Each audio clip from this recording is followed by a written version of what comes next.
Tenho certeza que você adora dar play em um jogo que tem aqueles gráficos insanos e impecáveis, independente de ser 2D ou 3D. Mas a verdade que rola por trás dos bastidores da criação desses gráficos esconde segredos que vão te surpreender. Como é feita a criação dos gráficos em jogos 2D e 3D? Qual deles é o mais complexo de se criar? Salve, seus fazedores de jogos, sejam muito bem-vindos a mais um vídeo aqui no canal DH Dev Studio. Meu nome é Douglas Henrique e nesse vídeo você vai conhecer como é o processo de criação das artes que compõem os gráficos insanos de jogos 2D e 3D. E sem dúvidas tem muita coisa interessante aqui que você não sabia. Jogos 2D e 3D têm abordagens diferentes na hora de trabalhar as suas artes, pois enquanto que em jogos 2D lidamos com frames de animação, em 3D lidamos com animações de modelos através de bones. Ficou confuso com esses termos? Então vamos esclarecer tudo isso começando por jogos 2D. A primeira coisa que se define em jogos 2D é o seu estilo, ou seja, se ele será feito no estilo desenho animado como em Cuphead, por exemplo, onde os desenvolvedores adotaram esse estilo de desenho mais livre, puxando muito para lembrar as animações da Disney. Ou pode ser em um estilo mais digital, como que foi usado nessa arte incrível de Hollow Knight, e que passa muito a sensação de uma arte feita em Photoshop. E esse estilo também está sendo usado nesse jogo sensacional chamado Crossword.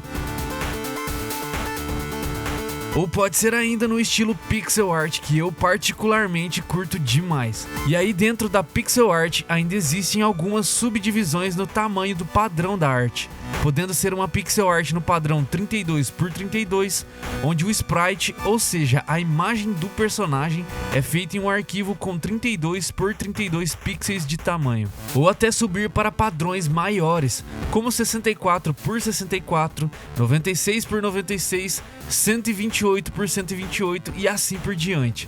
Quanto maior for esse padrão de pixel art, mais detalhado o jogo será, porém o trabalho é extremamente maior também. Por exemplo, o próprio Penitente de Blasphemous é feito em um padrão aproximadamente entre 64 e 96 pixels, e dentro do jogo tem chefões que fazem ele parecer uma formiga de tão grandes. Bom, mas resumindo, o primeiro ponto é escolher o estilo de arte. E como é feito agora a animação desses personagens e objetos? Aqui é de fato a parte mais complicada em jogos 2D, onde trabalhamos com os frames, ou seja, o artista precisa criar na mão todos os frames que compõem uma animação. Por exemplo, aqui temos novamente o Penitente, e esse é o seu primeiro frame, ou seja, a sua primeira imagem. No próximo frame, o artista faz o mesmo desenho, porém mudando alguns detalhes, como a posição dos braços, dando uma encolhida no ombro, movimentando as roupas. Resumindo, a cada frame ele vai ajustando o desenho para no fim parecer que ele está parado respirando. E o processo é exatamente assim para todas as animações. Você desenha imagem por imagem até compor toda a animação. E aí vem um detalhe muito importante. Essa sequência de imagens precisam ser feitas em loop, onde a primeira imagem da animação precisa ser a sequência direta da última imagem da animação. Pois lá dentro da Game Engine, o programador simplesmente vai dar um play nessa animação via script nos momentos exatos que a animação precisa ser executada. E ela será executada em loop, repetindo infinitas vezes até que o próprio jogo defina uma próxima animação a ser executada. E nesse caso aqui, obviamente essa animação é para quando o jogador estiver parado. E se fosse uma animação de ataque, por exemplo, ela seria executada quando o jogador pressionasse o botão para atacar, e assim por diante. Porém, até aqui abordamos o processo de criação de apenas uma animação em um personagem. Agora você multiplica esse mesmo processo de trabalho para todos os personagens do jogo e todos os elementos animados para no fim termos um jogo finalizado. E sem contar que ainda tem o lance do padrão de frames do jogo. Um padrão comum usado é criar animações com 12 frames para cada animação, ou seja, cada animação teriam 12 imagens. Seria, digamos que, o valor mínimo para deixar uma animação bem fluida. Porém, a depender do projeto, pode ser necessário ter padrões com muito mais frames para cada animação.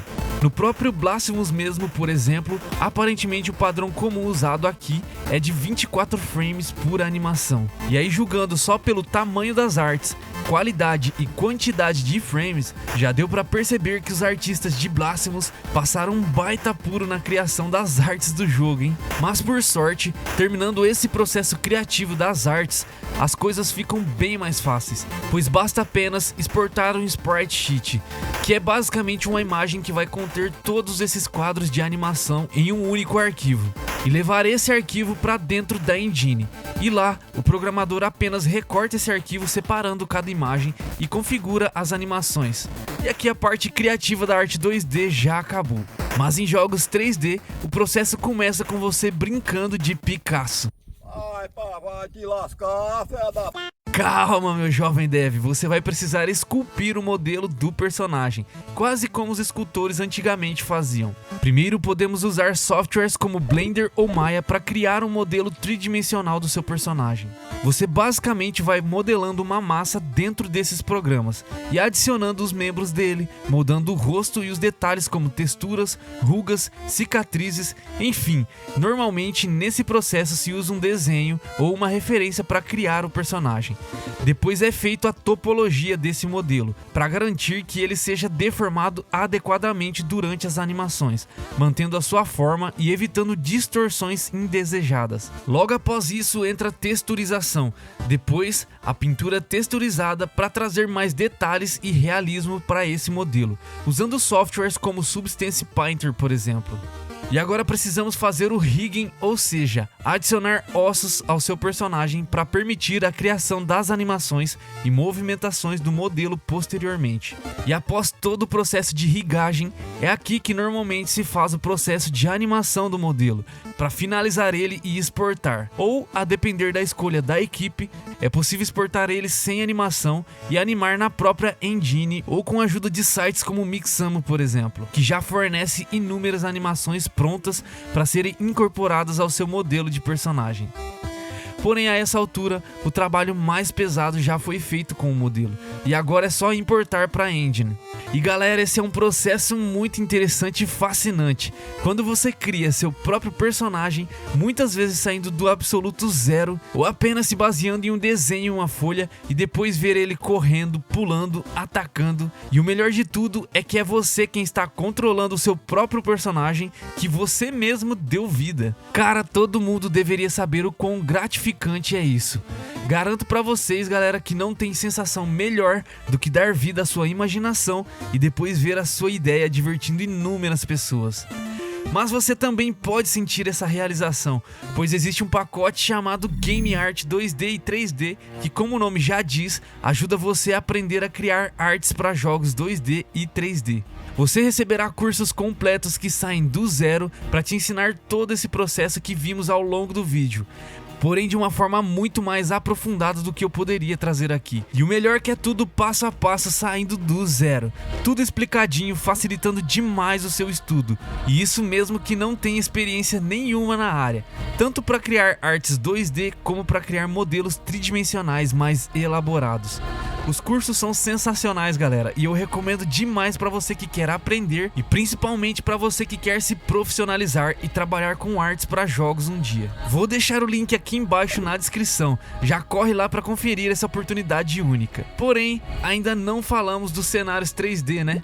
E bom, galera, os objetos 3D que decoram os cenários seguirão o mesmo processo de modelagem que é feito em personagens, mas já com relação ao terreno em si, hoje em dia quase não é preciso mais se preocupar muito, pois tanto a Unity quanto a Unreal, por exemplo, já fornecem editores de mapas muito completos que facilitam demais o processo de criação dos mapas dos seus jogos.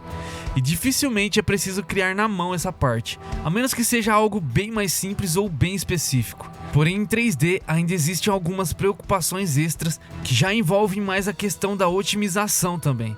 A depender do projeto, se ele pesar demais no hardware do jogador, é necessário fazer otimizações que envolvem retopologia de modelos, retexturização, usar técnicas de oclusão ou de otimizações como LOD, por exemplo, que é quando criamos 3 ou mais texturas diferentes para o mesmo modelo, e quando estamos perto dele, a engine vai renderizar o modelo com maior qualidade de textura, vértices, detalhes e etc. E à medida que afastamos, ela vai trocando as texturas deste modelo por texturas menos detalhadas, até que quando chegamos a uma distância muito grande, o modelo é substituído pelo modelo que tiver menor qualidade possível, poupando dessa forma muito recurso de processamento do sistema. Mas respondendo à pergunta do que é mais complexo entre 2D e 3D, eu diria que vai depender muito mais do escopo do seu jogo. Por exemplo, Blasphemous, com essa pixel art insana e detalhada, deve ter dado muito mais trabalho de se criar do que os modelos de Fall Guys, por exemplo. Em contrapartida, jogos mais AAA como Days Gone, God of War ou Red Dead, por exemplo, são extremamente complexos e difíceis de se trabalhar. Não é à toa que os orçamentos de jogos AAA são extremamente gigantescos, para custear toda uma equipe totalmente focada na criação do gráfico do jogo. A seguir serão recomendados 2 vídeos sensacionais do canal para você, e eu recomendo demais que você assista para agregar no seu conhecimento.